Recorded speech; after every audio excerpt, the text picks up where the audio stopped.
Welcome to the Trump Breaking News Network, your daily source for up-to-the-minute Trump news. Join us today and every day. Here's today's news. This is TBNN. Trump forcefully rejects anti-Semitism. By Amy Parnes. President Trump spoke out forcefully against anti-Semitism and visited the National Museum of African American History and Culture on Tuesday, seeking to signal his administration's support for diversity after weeks of criticism. A week after coming under fire for refusing to directly confront a rash of anti-Semitic acts across the country, Trump sought to dispel any narrative that he is looking the other way. Anti-Semitism is horrible and it's going to stop, and it has to stop, Trump said in an interview with MSNBC at the newest museum on the National Mall in Washington. Trump made the high-profile visit to the popular museum with daughter Ivanka Trump and former rival Ben Carson, a surgeon who viewed firsthand an exhibit on his own life.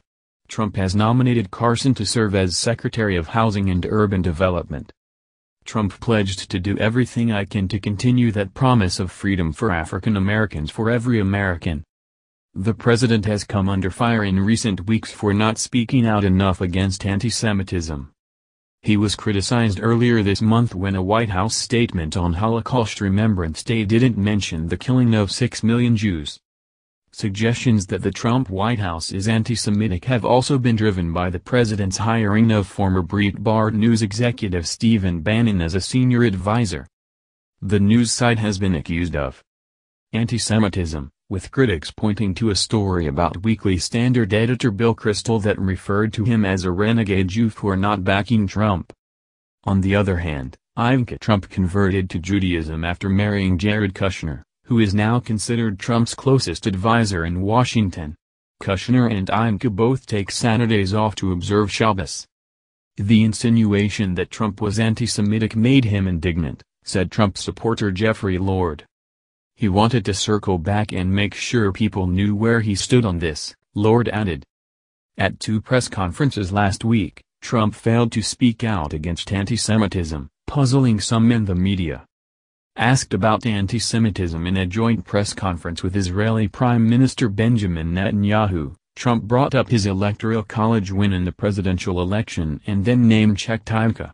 Trump said he would stop long-simmering racism but stopped shy of discussing anti-Semitism.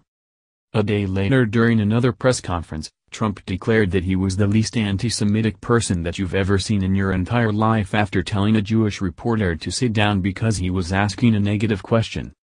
During the same news conference, Trump had an awkward confrontation with April Ryan, the White House reporter for American Urban Radio Networks. After she asked if he would meet with members of the Congressional Black Caucus, Trump asked if they were friends of yours and invited her to set up a meeting.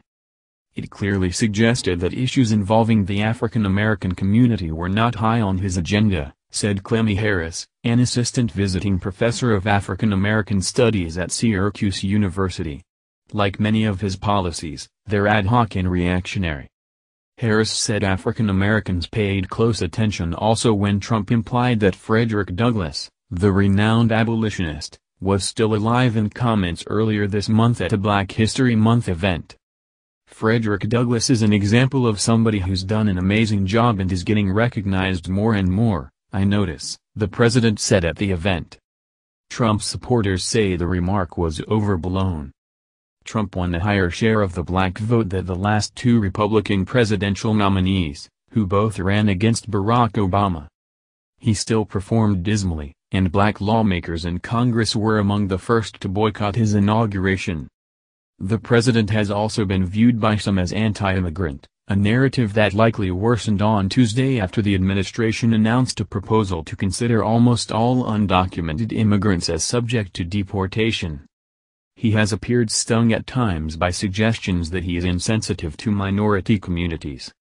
In the press conference last week, he talked about the tone in the media being full of hatred. But he countered it by saying, "I'm really not a bad person, by the way." When he was running for president, Trump sought to portray himself as not just the law and order candidate. Occasionally, he would also call himself the candidate of compassion. A caveat to his hardline immigration policies has been for dreamers, young people who came to the U.S. illegally as children. At the press conference last week, Trump acknowledged that the topic is a very, very difficult one for him and that many are some absolutely incredible kids. Trump supporters say the president is making inroads with different communities. They point to Trump's visit to the museum on Tuesday and his upcoming meeting with members of the Congressional Black Caucus as proof.